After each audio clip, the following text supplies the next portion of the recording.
So I'm told, after asking about it, that there was a plan to expand the perimeter from H Street to I Street based on the events that as they had unfolded the night before. And I think I've read other stories where the Attorney General was talking about expanding the perimeter, again, based on some of the violence and arson and anarchy from the night before. So that was being done. Clearly, the president doesn't know how law enforcement is handling his movements, his travel one way or the other. And I would say that I hope there's the same, if not more, of a level of concern of the people who are losing their lives, the civilians, the police officers who are injured. And what you look at a place like New York City last night, where all 4 of my children were born, where I lived for a long time, it's heartbreaking to me. And I guess it's heartbreaking to Governor Cuomo, who just said that the NYPD and Mayor de Blasio did not do their jobs last night. They're moving the curfew from 11 p.m. to I think 7 or 8, I think 8 o'clock tonight. You can look it up. So we need to have sort of the same level of outrage on things that are outrageous, and not just cherry pick this, that, the other, or use words that I think are unfortunate to describe the president having this continuum about religion. In the span of 10 days, he went from saying churches are essential, places of worship are essential, mosques, synagogue, churches. We need more prayer, not less. Stop discriminating against them under the First Amendment, where you've got abortion clinics and liquor stores and other places deemed essential, open, ready for business, and we're closing our places of worship. You have one governor I can think of who happens to be on the short list, the all-women short list of Joe Biden's VP selection. She went from having places of worship be essential to not essential. We have the governor of Illinois saying, gee, places of worship can't reopen until we have a vaccine. Goodness. And so we see all that festering. The president comes out, we have new CDC guidelines. Then he's over at St. John's Church. Today he and the First Lady went to the shrine of St. John Paul II to lay a wreath commemorating the former pontiff and saint's 100th birthday. And also then came back to the Oval Office. I was in there and signed an executive order on religious liberty. So it's a pretty consistent continuum for this president in standing up for religious rights. I think it's very unfortunate that people of faith would call into question what is in anyone's heart, including the president's, what compelled him to go over to St. John's and hold up his Bible. I mean, the politicization of that by people of faith is very unfortunate. Does he wish the crowd situation had been handled differently, that the crowds had been dispersed? I haven't discussed that with him. I'm happy to see that nobody was harmed from what I read, and I asked about that specifically today. Asked what the protocol was and who makes those decisions. As you know, because you're in the White House press corps and you travel with the president and you're here on the grounds daily, that people who are in charge of the president's movement and safeguarding, protecting the president and the vice president of the United States make real-time decisions as how best to accomplish that. So I would refer you the rest of those questions to those authorities, but I did ask the question to be better informed myself. Alicia? Faith leaders, and a lot of them continue to criticize what happened when the president arrived at St. John. How do you describe what happened as being more than a photo op? I think the words photo op itself call into you're looking in somebody's heart and wondering and second guessing why they would go over there. Is it a photo op because a photo was taken while the President of the United States was in front of a church where we went on Inauguration Day, where every president has gone for more than 2 centuries? I think that itself is a mischaracterization. I know it ended up being the Sesame Street Grover word of the day, but that doesn't make it right and it doesn't make it true. The president very much felt when he saw those images on Sunday night of that crossed a terrible line. That goes way beyond peaceful protesting. That goes way beyond almost anything. You have to draw a line somewhere, and he saw that and saw many people very upset about that. But again, I'm going to say different faith leaders calling anybody, frankly. Let's say somebody's an atheist, calling into question somebody else's faith, I think is a very fraught proposition. And this is a president who just now, moments ago, Wasia, in the Oval Office, signed an executive order on religious liberty for the entire world. That builds on his work last September at the United Nations General Assembly, where President Trump became the first president in American history to address the United Nations General Assembly thusly, that way on international religious freedom.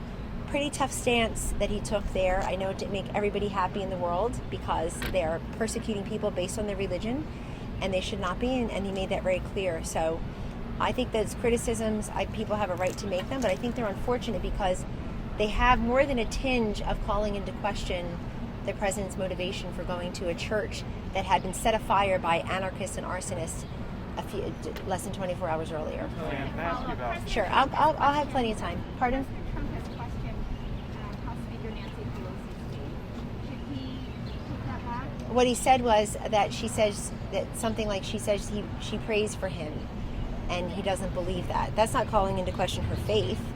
That's calling into question. I mean, I didn't hear him say, "How can somebody who calls yourself, practicing Catholic, be for abortion in the 9th month?" He could have said that, but I didn't hear him say that.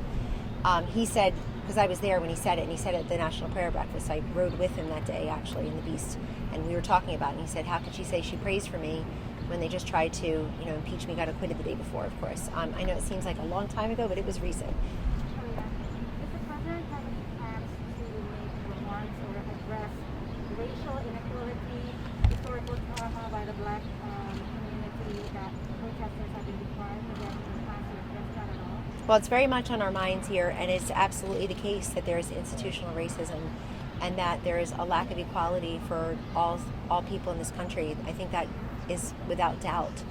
And I also just want to say in my own voice that we watched a man be murdered before our eyes on a videotape, and as painful as it is to watch, I think most people should bring themselves to watch all 8 minutes and 49 seconds or so of George Floyd's murder. I don't have another word for it.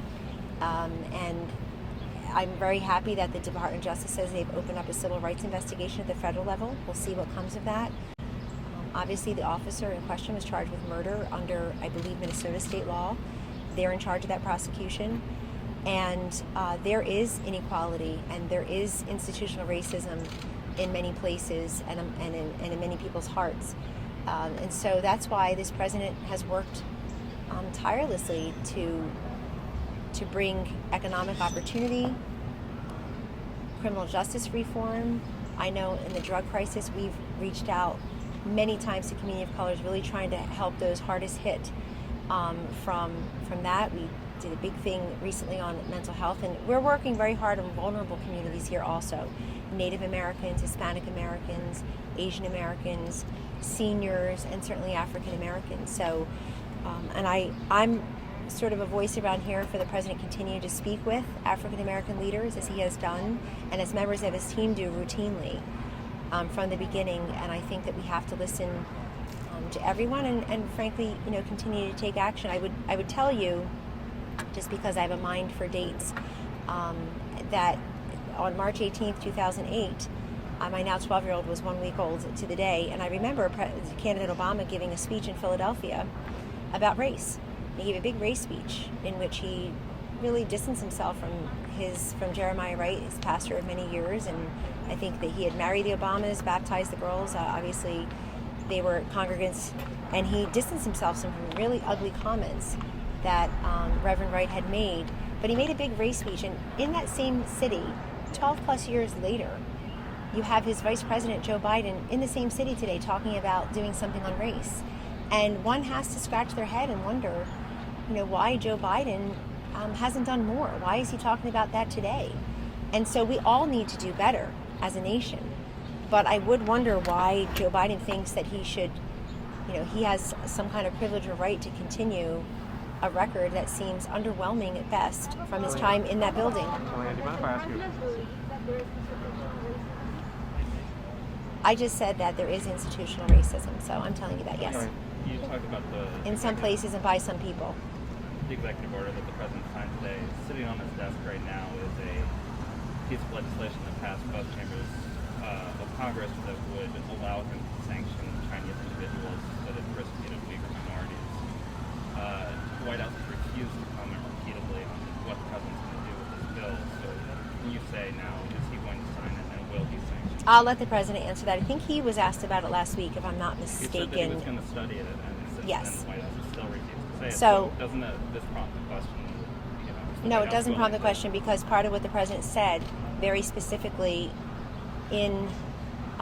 at the United Nations General Assembly last September is that we're against the persecution of the Uyghurs. I mean, he's made that very clear, and I can't think of anybody being tougher on China in many different ways than the president was in the Rose Garden on Friday. I didn't say he wouldn't sign it. I'm just saying that, and I'm glad Congress actually did something. That's the best news of all. The president is way on record of being against the persecution of the Uyghurs.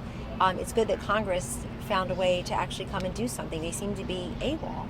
They're just absent, except for their photo ops and sound bites. You have Chuck Schumer today saying he's going to introduce a resolution. Has he looked in his backyard in New York? Why doesn't he go help the people of New York? I mean, you've got the city's on fire and being looted and rioted night after night. You've got the governor arguing with the mayor, arguing with the police force. They're not getting the job done. I don't see him worried about all the senior citizens who were returned to their nursing homes infected with COVID-19 sent there to die. So I would, tell him. So the president is way on the record, and if we have an update on that particular piece of legislation, I'll let you know. Kellyanne, we're hearing that the president's going to be meeting with his economic advisors this week to talk about next step relief measures. Where does that stand within the White House right now? What exactly does the president support or want? Yeah, I can't say exactly what he's going to support. He's been very clear about looking at a phase 4, possibly infrastructure, more relief for distressed industries and individuals, growing the economy, making sure that the Trump economy that everybody witnessed over the last 3 years comes back roaring. I see the consumer confidence numbers, the market numbers, housing demand is up, auto demand is up. And so there are different indicators. Larry Kudlow and I rode over to the St. John Paul II Memorial today, and he was telling me that 4 million people got off of unemployment last week. So that's, those are all great signs. I don't think it helps our small businesses come back at all when so many of these businesses steps away from here were ready to reopen after having closed for months and months, ready to reopen at their expense, putting in plexiglass or socially distancing things or doing different sanitation measures in their kitchen and in the room where you're in the dining rooms, and yet now they have to close all over again because they've been looted, they've been robbed, their windows are knocked out. And so along with the windows, their dreams are shattered yet again. So we're looking at that. I know that he is talking about a number of different measures and is meeting with the team regularly, but yes, they do have a meeting this week. That is true. And separately, up on the RNC, we're hearing maybe that the convention might be moved to Nashville. Has the president made a decision on potentially the event still taking place in North Carolina being moved elsewhere? No decision has been made. When he makes it, he'll announce it, or the chairwoman of the convention or the chairwoman of the RNC will announce that. I've been in some of these meetings, and we'll wait to see what the president says. I think the president's made very clear he would like to keep it in Charlotte, North Carolina. That's always been the plan. That's been the contracted, anticipated plan. You have, I would imagine, thousands of North Carolinians, employees, businesses, contractors who have banked that money. They felt they've been under contract for several years now to be able to participate in what always promises to be a fairly profitable undertaking. Political conventions, Democrats in Milwaukee, Republicans in Charlotte. The president would like to keep it there. Some of that is up to the governor and I suppose the mayor of Charlotte. I know they asked for a plan, and I understand they've received it or are in the process of receiving a plan from the RNC, answering some of their questions. But you've also seen a number of different governors and mayors say, come to us, we're open for business, we'll accommodate you. But there will be a convention. I know people out there who don't really want Joe Biden to be out and about very much, let alone at a convention, are saying that maybe we shouldn't have conventions. But that'll be a great opportunity for, in a safe way, for Americans and indeed the world to hear the Trump progress report and his vision for the next 4 years. And I suppose for Vice President Biden, the same thing. I know you mentioned that the administration had reached out to Black leaders. Has the president himself reached out to the Congressional Black Caucus? I know they are talking about drafting legislation addressing police reform specifically. The Senate says they're going to have a hearing soon to address these policies. Is that something that the administration is open to? And We'll certainly look at that, absolutely. I mean, I happen to know colleagues here who have worked on those initiatives with externally and internally, and that's all I'll say. But obviously, any piece of legislation that comes to our desk, the president will entertain. That's always the case. Is police reform something that Pardon me? Police reform specifically to look at policies and take federal action? Well, you're asking different questions now, but obviously, and I think it bears repeating that what was done to George Floyd was murder. my word now, but the word of many, obviously including the prosecutors in Minnesota. And I don't want ascribed onto all members of law enforcement the horrific act that happened to this innocent man with a knee on his neck for 8 minutes and 49 seconds. Just as we don't want to, look at all FBI agents as, the same as other people who were doing bad things. We don't want everybody in a certain industry, media included, I know you treat us all so well and individually here at the White House, so we'll do that with every industry. But I think there's a lot to look at, much to examine, and much to improve in our country to help it heal, but also to just really make institutional changes that I guess other administrations failed to make. So we're happy to take that on. Kellyanne, I know you Also talked looking at school choice and charter schools and educational freedom for lots of these communities as well. It'd be great to have some Democratic support on that. I think they've got no good answer on why they oppose that. No good answer. Have you guys worked with the Congressional Black Caucus on any of those issues? I'd have to ask Legislative Affairs about that. I receive calls myself. I'm one small person here, and I receive calls individually from members routinely, and always happy to entertain those calls and speak privately. And if they would like to be public about that, they're welcome to do that. I don't betray those confidences, and I'm also not the president, so I'm happy to do my small part, and we will continue to. I'm always open to that. Always, frankly, it's why we're here. What was your main takeaway from the visit to the shrine? That the president will stand for religious freedom, and that we will draw a line when arsonists and anarchists set fire to places of worship. In this case, one that is known as the President's Church, Church of All Presidents, beginning, I saw many of you retweeting, so I'll go with it, beginning with President James Monroe. It has a great deal of cultural and religious significance to many Americans, to many presidents, right, left, and center, and holding up the Bible. And I think it's a continuum of what the president has done very recently, within the last half hour, signing the Religious Liberty Executive Order, visiting the St. John Paul II Shrine today, lay a wreath with the First Lady, yesterday St. John's Church, and then 10 days before that saying we need to open up our places of worship, synagogues, mosques, churches, and the like. Stop discriminating against them under the First Amendment. They are essential businesses. Let the churches and the mosques and the synagogues figure out how to safely reopen. And then if you as a congregant choose to go, you go. If you choose not to go, you don't go.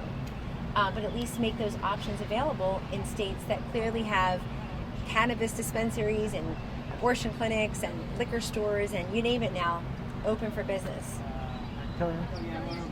Regarding the demonstration outside here yesterday, did any White House official have any role in the decision to forcibly push back the protesters before his visit? So what I was told is that the authorities make those decisions, and they make those decisions generally because they had already decided to expand the perimeter from H Street to I Street based on the events from the night before. In addition, I would just say, along with you, as somebody who watches the president's movements and the way law enforcement tackles those, if you will, accommodates those, is they make a moment-by-moment decision as to how best to safeguard the president, the vice president, and other protectees of the United States Secret Service. I'm glad nobody was hurt. I'm very happy that, especially including people who complained they need to hear more from the president. Where is the president? So you see the president in the Rose Garden, he walks over to St. John's Church, and somehow that's open to criticism too. I think the president was there to speak to all people, not to just address his critics at all and his naysayers. He's there to speak to all people, and to stand in solidarity with people of faith, and even people who don't have a religion that they claim. Just to say, anarchists and arsonists, that's not peaceful protesting. You're setting fire to a historic structure in the Church of Presidents, and it will not stand. So the president had no role whatsoever in the decision to... Not that I'm aware of. That would surprise me. I don't think anybody asks him to make decisions about his security. He had alluded to earlier in the day there being more of a crackdown on, in his call with governors yesterday, he had alluded to there being a crackdown in D.C. We'll see what's happened. He was very vague. That there was no connection between that warning. I don't think the president's vague at all when he says to the governors, you need to take control of your cities and your states. But he specifically was talking about D.C. Well, D.C., as the president said today, D.C. went better last night. D.C. went well. I think a lot of that's a curfew. When it's still daylight, I'm sure it helped, and I'm sure people learned from the night before. And we also have brave people out there washing off, the graffiti on our nation's monuments. They belong to the country. They're national treasures. So that's all I'll say. I've said it a couple times now. Jeff? Kellyanne, the president's remarks last night at the Rose Garden focused a lot on the military. Forgive me if someone has asked this before I told you. How seriously is he considering invoking the insurrection? I think the president made clear what he thinks about it. He retweeted Senator Cotton, I believe, who was talking about this. No decision has been made on that, and nobody ever wants things to get to that point where it's necessary. But I think what the president is doing to assure a troubled, panicked nation that turns on their TV and sees looting and rioting and violence, which is not what the Floyd family has called for. I watched them with rapt attention yesterday and just say, please, continue to protest, but please put up the peace sign. And other people have said that. I think President Obama had a similar message. And actually read President Obama's op-ed yesterday. I was surprised it didn't get more coverage, except it may not have been the message some people anticipated or wanted him to deliver, which essentially was, it's easy to look at the federal government and the presidency, but you also must look locally and at your own states for action on issues such as this. And I agree with President Obama. So I also just want to point out to you that the president also in the Rose Garden yesterday talked about George Floyd and talked about the police officer in Oakland, California, also lost his life as a result of these events. And so let's just not cherry pick what was said there. It's very important. He has said it at NASA as well. Talked to a family member on Friday, and will continue to if they would like, to continue to speak with the president. I want to follow up on that. I'm glad you mentioned that. We certainly asked them, no killing, no question of George Floyd. But the tone of his remarks yesterday and the emphasis in terms of how many words were given or lines or however you want to measure it was certainly more about the military side. Well, that's an opinion. I mean, respectfully, tone is an opinion. No, you can go back and look at it. I mean, just counting the words, that's all I said. Tone is an opinion. Okay, with regard to tone, and my question to you is, are you comfortable, is the White House comfortable with the tone that is being set, or are you looking to tweak it? I'm incredibly uncomfortable with what I see going on in this country that we all love so much, and has been good to all of us. Pardon me? I mean the tone that you are saying. No, I'm looking at the content as well as the tone. And the content is that we help people who are in need and that we protect, that we equip our nation's mayors, governors, whoever wants the National Guard in there, whoever wants other resources, we equip them however they need with the information and the resources that they require to make sure that the streets aren't turned over to rioting and looting.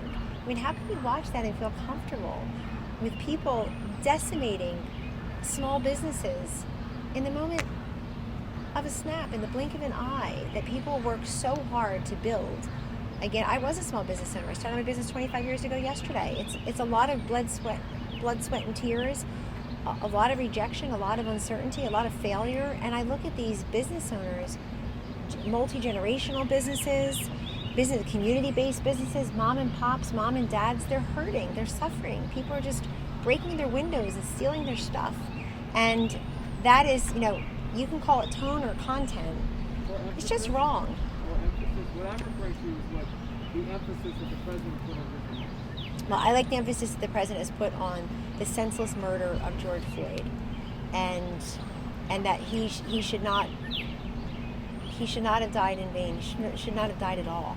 But the president's made very clear that we have a civil rights investigation at the federal level. That's his Department of Justice, and that the officer, the one officer so far, has been charged under Minnesota law with murder, and that's just, and that there's nothing that will bring that innocent man's life back, but that is just. Just a quick coronavirus question.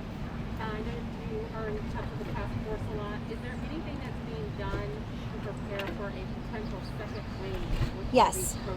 Yes, there's a task force meeting today. I'd be surprised if there weren't task force briefings soon, and so that everybody can ask their questions and get some information about everything from a next possible wave to the decrease in hospitalizations, new cases, deaths, all across this country, vaccine and therapeutic developments. There are many things to say. And we certainly are preparing for that, and in the meantime, really racing against the clock to keep these therapeutics and vaccines in development. And very heartened by what we see. I mean, every new case is troubling and every death is a tragedy. Very heartened by the sheer decrease in both of those, and the fact that we have surge supplies, ventilators, PPE, gowns and the like, to a point where, God forbid, there is a second major surge, we're able to have those enhanced with that equipment at the ready.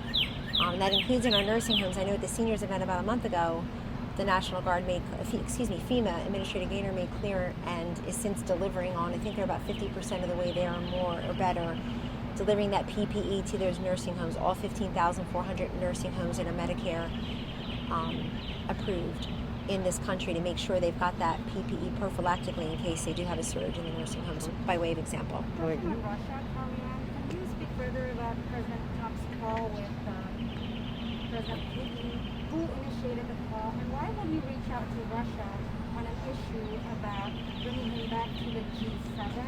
Where Well, they discussed many things, and we did put a readout. Right, The press shop. said that they were conferring about bringing Russia back to the G7, if I understand. Why would he do that when Russia is actually kicked out of the G7 because of what he did trying to do? So the president put it out there. He said he thinks the G7 should be expanded, and they discussed a number of different issues. And frankly, Russia also, I think, recently was in need of ventilators. So there were a number of different things for them to discuss, including global security, coronavirus, obviously the G7. But we'll see what happens with that. Who initiated the call? I don't want to discuss that. I would refer to NSC for those things. When you said the task force briefings could be coming back soon, in what form or manner would that be? The doctors coming back, updating data where we Sure. stand, Well, the task how force. often? Sorry, the task force includes doctors and scientists. It includes the economists. It includes the vice president who's running it. So I think it'd be great to give the country an update on everything that's happening, because there was a task force meeting today at 11. There is one again either tomorrow or the next day. They're meeting regularly. They also have additional meetings outside of I think tomorrow maybe they'll talk to the governors about the health piece, because yesterday was more about, yesterday was practically exclusively about the unrest and the murder of George Floyd. Today, the task force meeting was not No. I'm saying today there was a coronavirus task force meeting. I'm saying yesterday's governor's call that's usually about the coronavirus was not. So there'll be another one for the coronavirus, and then there'll be another task force meeting. And I think under the vice president's leadership, you'll be able to hear from different members of the task force, which, as you know, has been expanded to include Secretary of Labor Scalia. I think Larry Kudlow's always been on there, is now, for example, along with the doctors who are here for the task force meetings. So that's exciting, and we want to continue to inform the public on those issues. So thank you Thank you. very much, Appreciate and it. everybody take care. Bye-bye. Be well.